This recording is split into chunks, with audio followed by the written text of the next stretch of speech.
Hello, அஸ்ஸலாமு அலைக்கும். Welcome to my channel from Suhan's nest. எல்லோரும் எப்படி இருக்கீங்க?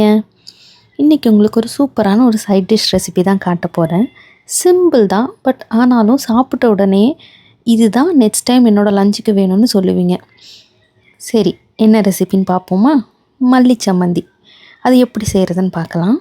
முதல்ல ஒரு கடாய் எடுத்துக்கோங்க. அதில் ஒரு 4 வத்தல் மிளகு, 10லேருந்து 15 சின்ன வெங்காயம், 4லேருந்து 5 பல் வெள்ளைப்பூடு போட்டு லைட்டாக வதக்குங்க. அது கூடயே ஒரு 2 கொத்து கருவேப்பிலையும் சேர்த்து வதக்குங்க. அதுக்கப்புறம் ஒரு 4 ஸ்பூன் முழு மல்லி, அப்புறம் ஒரு அரை ஸ்பூன் ஜீரகம், இதையும் சேர்த்து நல்லா வதக்குங்க.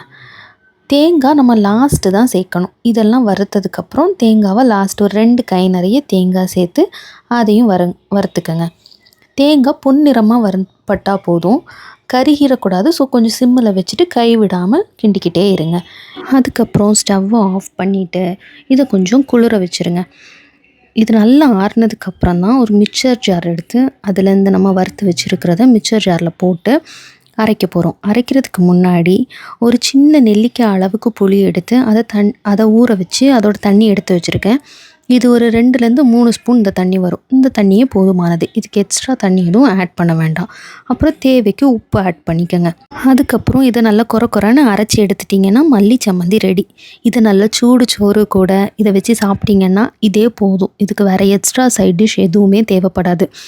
இது நமக்கு கொஞ்சம் சோம்பலாக இருக்கிறப்போ, இல்லை என்னடா சமைக்கிறதுன்னு தெரியாமல் யோசிச்சுட்டு இருக்கும்போது இதை வச்சு சாப்பிட்டிங்கன்னா ரொம்ப டேஸ்டியாக இருக்கும். இதை மறக்காமல் நீங்களும் வீட்டில் ட்ரை பண்ணி பாருங்கள். ட்ரை பண்ணிவிட்டு எப்படி இருந்ததுன்னு கமெண்டில் சொல்லுங்கள். வீடியோ பிடிச்சிருந்தா லைக் பண்ணுங்கள். நம்மளோட சேனலை சப்ஸ்கிரைப் பண்ணுங்கள். அது வரைக்கும் ஹாப்பி குக்கிங். அஸ்ஸலாமு அலைக்கும்.